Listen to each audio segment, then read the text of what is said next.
add on to what Steve also said, he touched on St. Louis Blues. He touched on the Habs. Those are teams that did not add at the trade deadline, and we added very minimal. I mean, it costed us nothing. It costed Joe Veleno, which to him, he was essentially the 13th forward at that point, or 12th forward, however you want to look at it, right? And so, yeah, Carlo, I mean, like, I think I've said it before. I think maybe even you've said it too. I mean, there are plenty of teams that actually don't do anything at the trade deadline and actually still do really well in the playoffs. And we saw Steve try to do that last season. Did it work? No. Is it always a recipe for success? Obviously not. It's not. But that always goes down to the morale and the mental fortitude that Steve mentioned and that Tom McClellan also mentioned. And I actually want to throw in what Todd had to say to that comment as well, because he wanted to join in.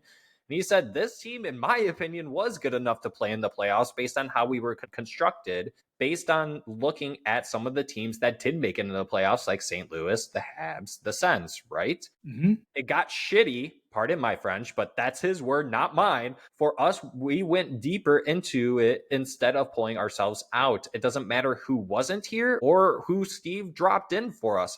If the mentality of the group as a whole is like that, we can bring in 3 people and it doesn't matter, right? We could have made it and we didn't. We proved it based on the win streaks, and we gave up sloppy points, pissing it away to Tampa, Montreal, St. Louis, who we had a lead on, lost out on that point and lost in overtime, and then etc. There were plenty of other games that you probably could have picked apart, like those 2 back-to-back Columbus Blue Jackets games that we ended up losing. There's enough points there we could have had a way with, and we could have made it. Whoever comes next year to help us, great.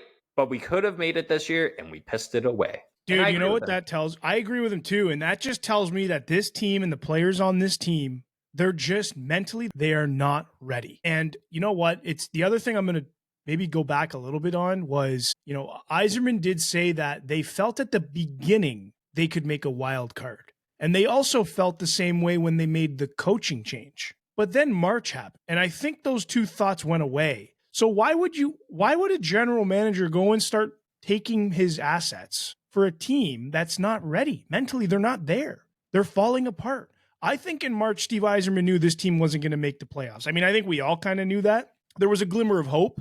But I mean, as March rolled on, the Detroit Red Wings just kept on solidifying and cementing the fact that, okay, this is not going to be the year the team breaks the drought. Why would you expect Steve Yzerman to go and mortgage and leverage future assets, picks, whatever, to go and get 1 or 2 or 3 of the guys that Todd was thinking about for nothing good to pan from it, nothing good to happen?